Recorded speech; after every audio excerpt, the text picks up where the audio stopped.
Hello tout le monde, alors aujourd'hui je vous retrouve pour une nouvelle vidéo qui sera une vidéo où en fait je vous l'ai fait l'année dernière il me semble, ou l'année d'avant, je ne sais plus, de tous les livres que j'ai lus cette année. Donc je les ai tous rassemblés, tous ceux que j'ai encore, parce que déjà il y en a que j'ai vendus ou qui sont en vente sur Vinted d'ailleurs, parce que vous savez que maintenant j'ai plus trop de scrupules à vendre mes livres, j'en ai jamais eu trop eu non plus. Mais parce que je pars du principe que si c'est pas un coup de cœur et que c'est pas un livre que j'ai envie d'avoir dans ma bibliothèque, voilà, je trouve que ça sert à rien, autant que ça serve à quelqu'un d'autre. Et aussi, il y en a qui sont à la mienne, et je vous avoue que je n'ai même pas compté le nombre de livres que j'ai lus. Alors à la base, je m'étais fixé un objectif de 60 livres, parce que ça faisait 2 ans que je me fixais comme objectif. Ça fait 3 ans que je fais un petit truc comme ça. Je m'étais fixé un objectif de lire, ça faisait 2 ans, je disais 50. Et en fait, à chaque fois j'en lisais plus que 50. Donc je me suis dit, allez, ça je m'en fous. On fait 60, sauf qu'en fait, cet été, et ça, en fait, de juillet à septembre, j'ai quasiment pas lu parce que ça n'allait pas dans ma vie. Voilà, et puis même là, en soi, j'ai pas lu tant que ça. Voilà, parce que j'ai pas. Quoique un petit peu quand même, mais voilà, j'ai un peu de temps avant de me remettre à lire. Et ouais, il y a eu des périodes où j'ai vraiment très très peu lu. Voilà. Et donc, ce qui fait que j'ai pas réussi. J'ai même pas compté, je vais les compter quand même. On va quand même compter. Bon, on est à 47 livres, donc clairement, c'est pas beaucoup. Mais écoutez, c'est comme. Bon, après, c'est déjà pas mal, hein. Ça fait quasiment un par semaine, en sachant que j'ai quand même une période où j'ai pas beaucoup lu. Ce qui fait que ça s'est quand même équilibré, donc c'est plutôt cool. Donc, on va essayer d'aller quand même assez vite, histoire que ça dure pas 40 ans. Ça commence bien, vu que le premier livre, je ne l'ai pas avec moi, vu que c'est Clara lit Proust. C'est un livre que j'ai lu sur ma liseuse. Il me semble il y en aura 2 que je vais vous parler, parce qu'en fait, en soi, je ne lis pas beaucoup sur ma liseuse, je vous avoue. J'ai pas le réflexe, en fait. Pourtant, je trouve ça très agréable, mais quand j'ai un nouveau livre à choisir, je vais pas vers ma liseuse. Mais en tout cas, celui-là, j'étais très contente de le lire, et de le lire sur liseuse, parce que c'est un livre donc, de Stéphane Carlier qui est... Est-ce que je peux retrouver... je vous montrerai dans ces éditions Gallimard NRF, donc ça coûte très cher et il est quand même assez court. Et en fait, donc c'est en fait ma mère m'a acheté la liseuse à Noël et elle m'a acheté ce livre-là avec, vu que pour ceux qui ne seraient pas encore au courant, malgré que j'ai 2 auteurs préférés. C'est Proust et Annie Ernaux, vraiment à 2 styles totalement opposés. Je pense que ça représente bien un petit peu ma personnalité. Voilà, je pense qu'on peut y comprendre des choses. Et donc là en fait c'est un livre qui relate la découverte de Clara, qui est coiffeuse et qui va découvrir en fait Proust. Donc vraiment c'était vraiment très bien. Pour la preuve, c'est que je l'ai lu il y a 1 an, vraiment, vu que je l'avais commencé après Noël quoi, donc c'est vraiment cette période là. Et je l'ai fini le 4 janvier, vu que je mets la date de fin, mais je remets la date de début aussi, parce que du coup c'est vrai que des fois en fait pendant un moment il n'y a pas de livre, parce qu'en fait des fois j'en lis plusieurs en même temps, et donc c'est un peu voilà.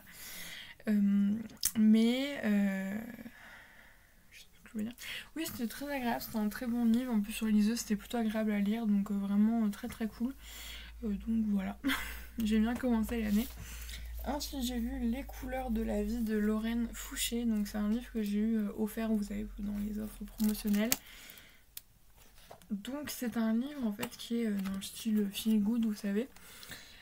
Franchement, je vous avoue que au départ, j'étais en mode franchement, je pense que ça va pas le faire.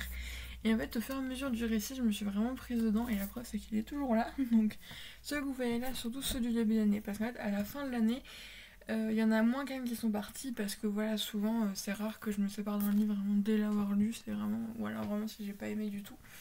Mais voilà, c'est plus dans mes tris après. Donc, c'est vrai que voilà, il y a plus de chances qu'il ne soit plus là. Mais en tout cas, voilà, c'était très bien. Donc, c'est mon premier livre de Lorraine Fouché. Et voilà, j'étais très contente. Voilà. J'essaie d'aller assez vite parce que ça sert à rien de rester 40 ans. Ensuite, j'ai eu Les gens sont beaux de Baptiste Beaulieu. Donc, c'est un livre illustré qui est vraiment très bien. Donc, c'est pour les enfants, mais franchement, les adultes peuvent le lire aussi, clairement.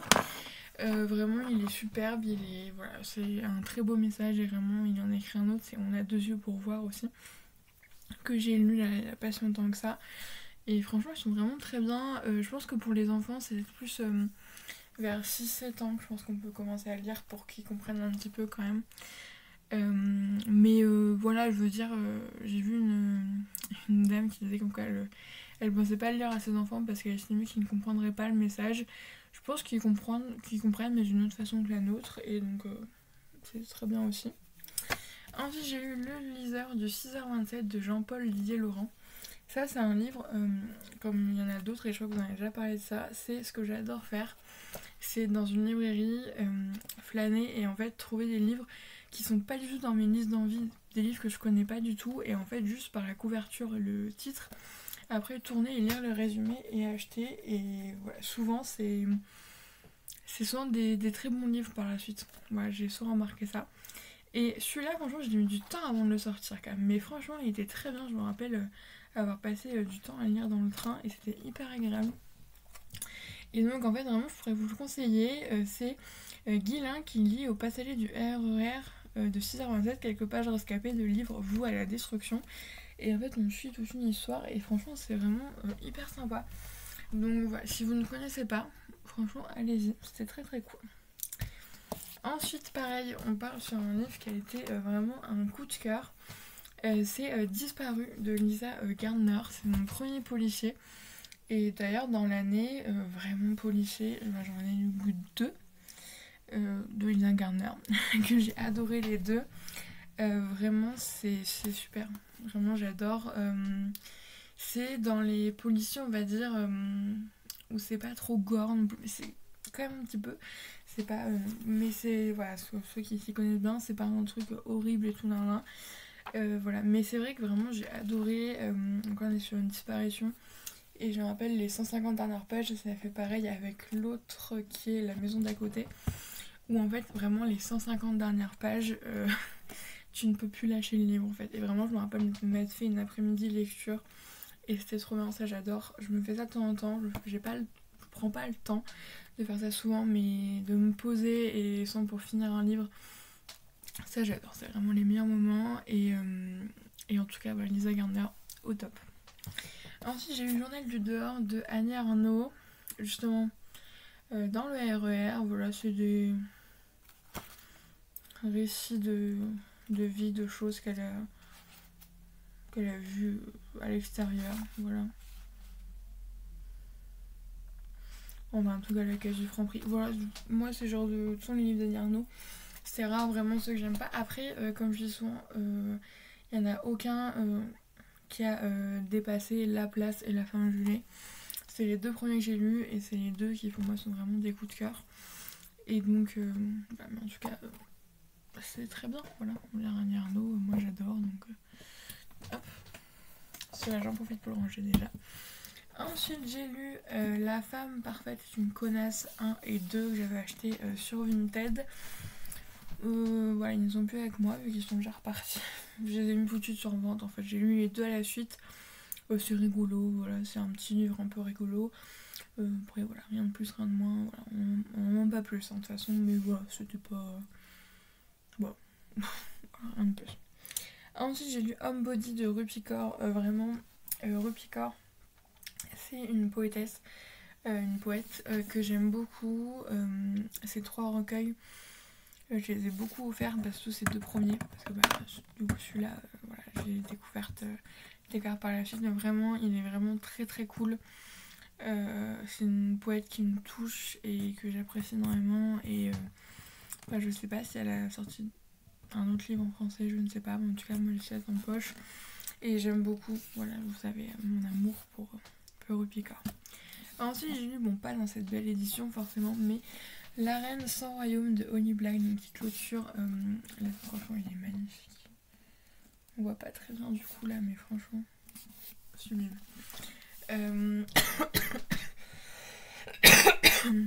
Excusez-moi. Clairement, j'aurai pas le temps de tout faire aujourd'hui. Bon, on fera la suite demain. C'est pas bien grave. Bref, ça clôt très bien la trilogie. Vraiment, la trilogie du Peuple de l'air. C'est une trilogie que j'ai beaucoup, beaucoup aimée. Vraiment, c'est voilà, une trilogie fantastique qui, je trouve, est vraiment très bien. Même si, du coup, en fait, le dernier est beaucoup moins sur. C'est plus, voilà, des stratégies de pouvoir, tout ça. Donc c'est vrai que ça évolue pas mal comparé au tome 1. Mais voilà. Après, vu que je vous l'ai pas dit, mais si vous voulez des avis beaucoup plus précis sur les livres, n'hésitez pas à aller voir les différentes updates lecture que j'ai pu vous faire tout au long de l'année. Parce que là, c'est vrai que c'est plus très frais, mais en tout cas, cette saga est vraiment super. Mais en plus, ces éditions-là, j'adore, vous savez. Du coup, j'avais enchaîné avec comment le prince Cardan en est venu à détester les histoires. Ce qui était peut-être pas... Voilà, on voit que je commence un peu à fatiguer. Peut-être pas l'une des meilleures idées d'enchaîner. La preuve, c'est que je l'ai pas gardé. Voilà, en fait, j'ai vendu celui-là et... Du coup, ça devait être... Ah oui, c'était à la suite du tome 2 que j'avais lu l'autre. Une sœur maléfique, j'ai vendu les deux sur Vinted et du coup la Reine sans Royaume, mais version brochée. Parce que en fait on a différentes histoires sur Cardan qui sont très bien en fait, hein, vraiment très bien. Mais c'est vrai que je pense que voilà, j'étais du coup depuis, parce que voilà, c'est pas... j'ai comment dire... voilà, la Reine sans Royaume a duré 15 jours. Et donc en fait là on a rajouté une semaine et donc ça faisait 3 semaines j'étais dans l'univers. Et c'est vrai qu'en fait au bout d'un moment j'en avais un peu marre on va dire. Mais voilà, c'était très bien quand même. Mais voilà, c'est vrai que je ne l'ai pas gardé.